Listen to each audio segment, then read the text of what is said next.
Uh, so in that we have understood that some SAML assertions are very important for either uh, doing the authentication or for the authorization or sending some attributes. Okay, so basically these two are the main important things of the SAML, because the SAML is only for the authentication of a particular user. So that's why authentication and authorization are the main parts of implementation of SAML. Whereas attribute sending is also additionally supported, so that you can send some values and other additional parameters across your particular domains, so that you are having additional information as well as proper authentication. So we have seen this example of XML based SAML implementation. So this is an SAML assertion having some issuer, signature, subject and authentication statements, and it is nothing but an XML kind of document wherein it is going to be transported using the HTTP protocol. Then some standard protocols are used in sending the request and response formats by using the SAML standard. So what are they? They are some different protocols are there. One is for the authentication request protocol.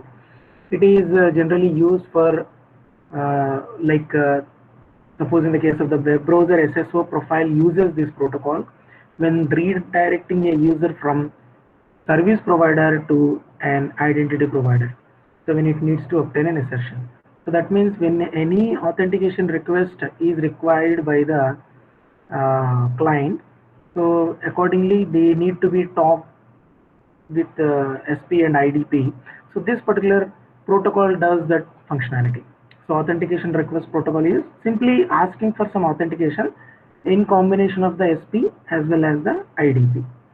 Then single logout protocol, as we can log into the IDP. Similarly, there is a mechanism to allow near simultaneous logout of active sessions associated with the principal. So that means single logout protocol means you have logged into the Gmail, and across some different devices you are using that account, maybe from the laptop or desktop application, or from your college premises, or from some tab. So in that way, different machines are actually logged into your account. Different machines are used for logging into your account, and this particular single logout protocol, what it does, as soon as you just clicks on the simultaneously logout from all the devices. You might have seen this in the Gmail, or in the Gmail also. There is a link given at the bottom of the inbox. You can go to select that link. You can see all the active login accounts are being maintained across different devices. If they are not at all logged out by that time, so they are going to show all the logged in devices, and with a single button click you can enforce that they should be logged out immediately from all the available devices of your account. Okay, so that is where this single logout protocol will come into the picture. So these are very simple implementations, but some different protocols are given so as to exclusively deal with such a kind of in one scenario, either it should be an authentication request, or in some another scenario it should be a single logout scenario. So in that way, some different protocols are given. Then assertions, query and request protocol. It defines a set of queries by which SAML assertions may be obtained. So some of queries we can generate through this particular protocol. We can have the SAML assertions. So the request form of this protocol can ask an asserting party. For asserting party means this can be an identity provider for an existing assertion by referring to its assertion ID. That means you want to identify the user, thereby assertion query you can throw, so that if that login is active, then accordingly it is going to validate as this is the already active user. So in that way, the asserting party is going to give some intermittent assertions based on your query. The query form of this protocol defines how a relying party can ask for assertions on the basis of a specific subject and the desired statement set. So this depends on the nature of assertion that you want to have. from the SAML protocol. Okay. Then artifact resolution protocol provides a mechanism by which SAML protocol messages may be passed by reference using a small fixed length value called an artifact. So artifacts are nothing but a small fixed length values. Okay, so they can be treated as artifacts in this particular SAML concept. So these artifact receiver uses the artifact resolution protocol. So to deal with these artifacts, there is one different protocol that is called as ARP. Okay, so this ARP asks the message creator to dereference the artifact and return the actual protocol message. So in that way, there are many protocols are aligned in the SAML, and then one is name identifier management protocol, provides mechanisms to change the value of the format of the name identifier used to refer to a principal. The principal means current user. Okay, so it provides a mechanism to change the value of a format. So that is going to resolved by this name identifier management protocol. So the issuer of the request can be either the service provider or the identity provider. So anybody can do this name identifier service. Then the protocol also provides a mechanism to terminate an association of a name identifier between a, that means it can kickstart a name identifier management, as well as it can simply terminate, so that any identification mechanism available between the identity provider and the service provider is actually uh, terminated from this part, from this protocol. The name identifier mapping protocol, this provides a mechanism to programmatically map one SAML name identifier into another. So all these are actually automatically getting implemented when you use the SAML, because these are the fundamental protocols and some bindings, some like some profiles that are being given in the SAML architecture. Then bindings, SAML bindings detail exactly how the various SAML protocol messages can be carried over underlying transport protocols. This is very much similar to the what you have in the HTTP protocols. Okay, so there is a HTTP redirect binding protocol. This entirely deals with the SAML protocol messages which can be transported having some redirect messages. So generally HTTP protocol having the status of 302 is generally dealing with the redirect of the responses. So the same technique is being taken into the bindings, and one binding is HTTP redirect binding.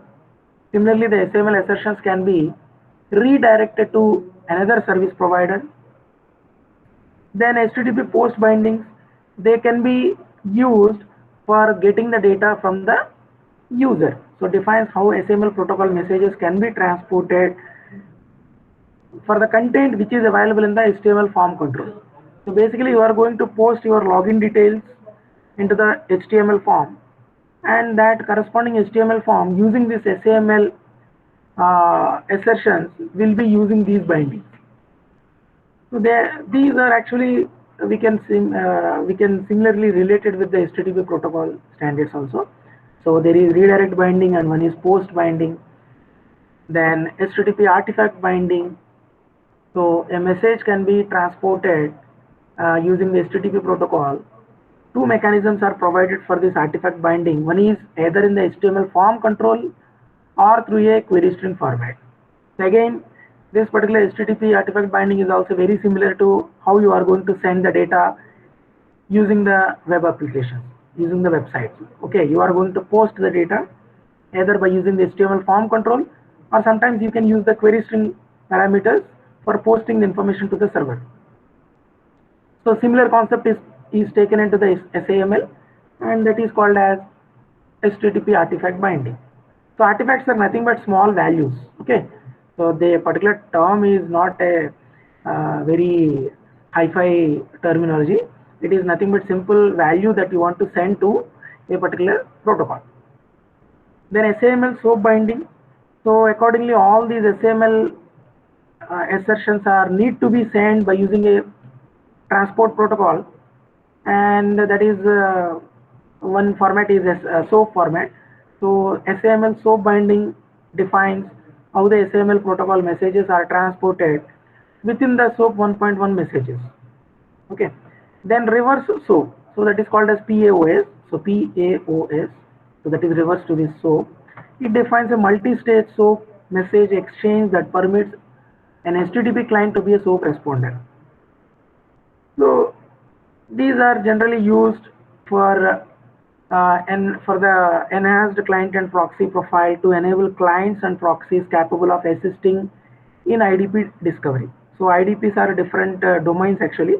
So for identifying them properly, sometimes we can use the reverse SOAP bindings also. Then SAML URA binding.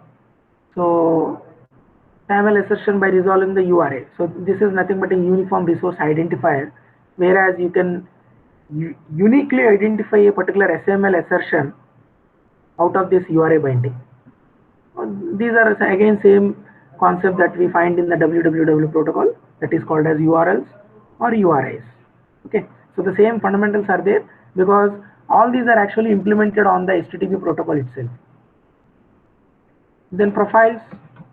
SAML profiles define how the SAML assertions, protocols, and bindings are combined. See here, these three are combined, so that particular mechanism is actually dealt by these profiles and constrained to provide greater interoperability in particular usage scenarios. So profiles are actually made for the better interoperability, and as well as all the components of the SAML are binded together so that to have a seamless communication. So profiles defined by the SAML 2.0 are web browser SSO profile, single sign-on profile. Okay, so where we can achieve the single sign-on with standard web browsers, and it defines how the messages are used in combination with the HTTP redirect, HTTP post, and HTTP artifact bindings. Then second one is enhanced client and proxy profile. So this is in relation with this reverse POS binding. Okay, so it defines a specialized SSO profile where specialized clients or gateways proxies can use the reverse SOAP protocols. So in that way, these two profiles are, this one is generally used for the identifying of your like identity providers. So the enhanced client and proxy profiles are generally used for that. Otherwise, normally the profiles used in the SAML are generally SSO profiles. Then identity provider discovery profile. The name itself says this. It is about to learn the identity providers. Then single logout profile, whereas single logout protocol is being used, and this profile is actually using this protocol, which we have already just discussed in the previous slide. And then assertion query request profile. It defines how SML entities can use the SAML query and request protocol. And then artifact resolution profile. Same, the protocol artifact resolution protocol is being dealt by this profile. And name identifier management profile, the name identifier mapping profile. So all these bindings, whatever we have, the protocols, whatever we have discussed here, are actually, you can see authentication request protocol, single logout protocol, assertion query, then artifact resolution protocol. So all these are parallelly mapped to these profiles. Okay, so you can see the single logout profile, assertion query request profile, so name identifier management profile, identifier mapping profile. So all these are because the profiles are activities that are going to be using the protocols. Okay, so the inner working mechanism is given in the protocol format, and these profiles are actually doing that particular functionality. Then relationship of the SAML components, we can see the transport protocol is there, transport protocol header, and the payload. The payload is having the SAML response. SAML is nothing but an XML kind of format, where in this SAML you can have the assertion, and in the assertion we can see the authentication statement and other statements. We have seen this example in the sample assertion code in the previous slides. So the assertion is basically containing the signature, digital license, certificate, signature, then some other statements as well as the other data for the payload. Then advantages, the SAML is platform neutral, most popular method of user authentication and authorization for cloud-based transactions, and loose coupling of the directories, then improved online experience for end users, supported by many SaaS-based applications, increased security, strong commercial and open source support, enable seamless and secure login and logout functionality for internal as well as for external users across your corporate applications. Then allow external users to access any permitted web application or service from any permitted device. Federate all identity data to help build unified user profiles and provide business leaders with a single customer view across every channel. So mostly the authentication and authorization is being done in a very simplified manner, and as well as maintaining the security as it is and providing the extensibility of this functionality across your corporate applications as well as to external applications also. Okay, so these are the main advantages of the SAML. So basically in total we are having the portable trust across domains by using the SAML. Then it is completely platform independent. Then we can exchange the protocol message exchange protocol standards are there. Then easily it can be extendable. Okay, so these are the final snapshots of the SAML. Then comes with the topic of the federated identity. So this federated identity is actually not something very distinct from this SAML actually, because federated identity is a kind of umbrella wherein we are having this SAML also. So in that way it is a broad terminology. So this federated identity is an architecture, and that is a group of organizations that have built trust relationship among each other in order to exchange digital identity information. So before the SAML also this identity architecture was there.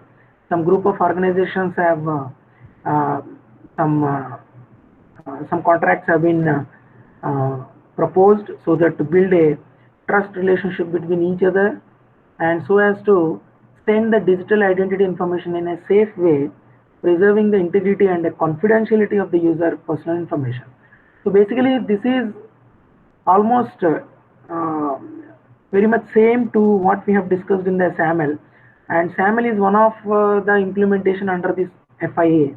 Okay, so FIA basically involves identity providers and service providers, like with the case of the SAML, and in a structure of trust by means of secured communication channels and business agreements.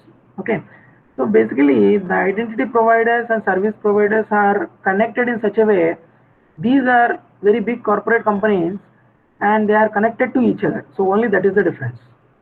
So these identity providers are actually in n numbers and they are connected with some trust existing between those domains. Okay, and SAML is generally used for a single corporate, wherein some companies companies websites can be operated with SAML, but nowadays SAML offers SSO, so that is also there. So FIM was developed as a set of agreements and standards that help enterprises and applications share user identity. Okay, so this is the common advantage of having the FIM, and as we understood that FIM is actually a broader terminology, so the same concept that you got to know in the SAML is again applicable here also. Okay, it is used to share the identities between the enterprises. And federated identity management provides portability of identity information across organizations. So this is the key feature in the FIM, information across the organizations. So in the SAML generally the organization may be using some 50 internal applications. For those internal applications you can use the SAML, and nowadays it is not like that, but you can extend them to other applications also. But FIM is basically conceptualized for sharing across different organizations. Then manages trust between administratively separate IDP and SCP like the case of the SAML, protects privacy and identity information. So wherein the diagram is also very much similar, where in the earlier case, in the SAML case, we have this identity provider and we got only one service provider. But in the FIM, we got this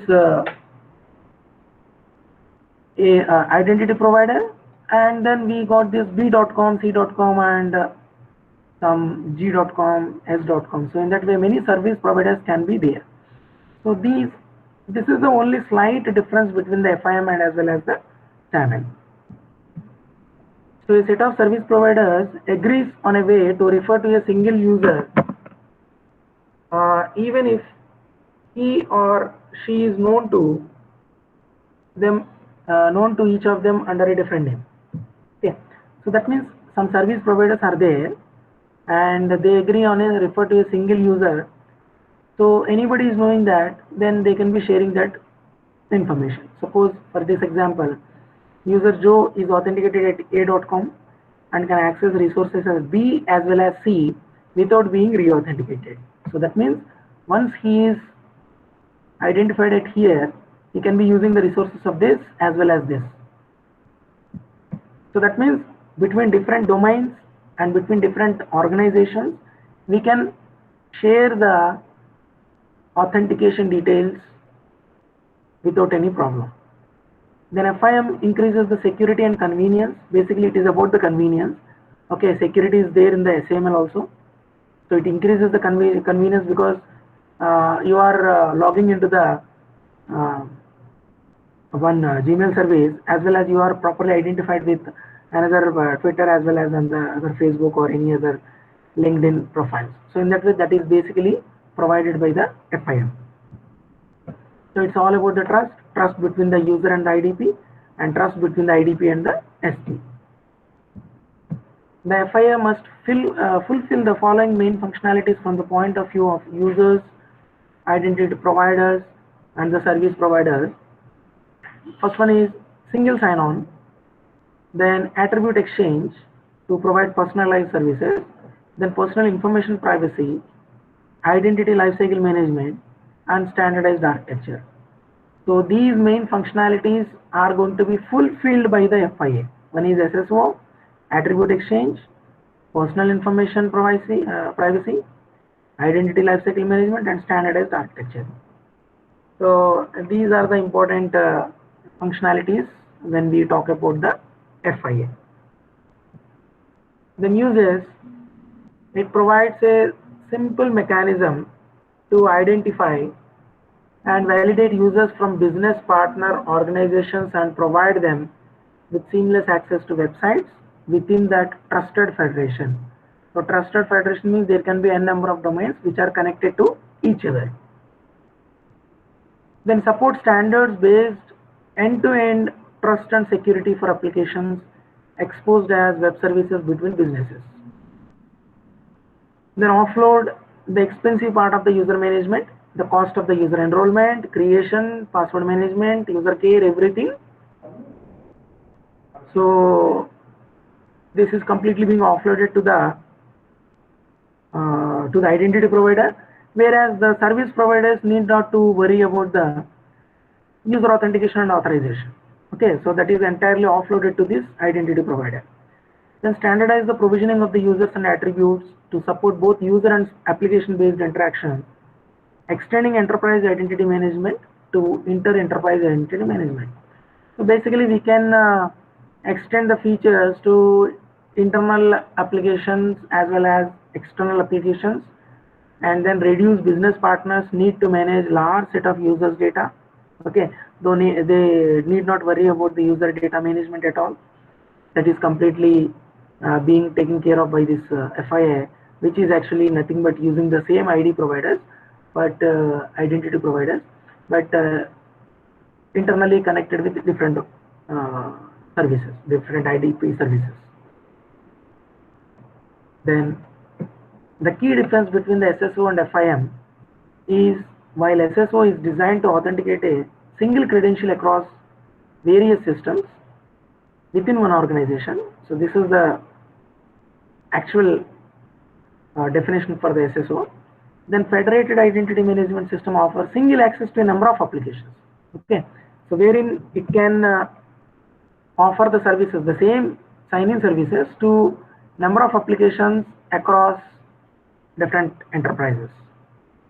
And common technologies used in FIM are SAML, OAuth, and OpenID. So that means federated identity management is a kind of umbrella feature wherein we are already having this SAML and OAuth in sometimes and OpenID. So either you are using this OAuth or SAML, ultimately you are using this FIM itself.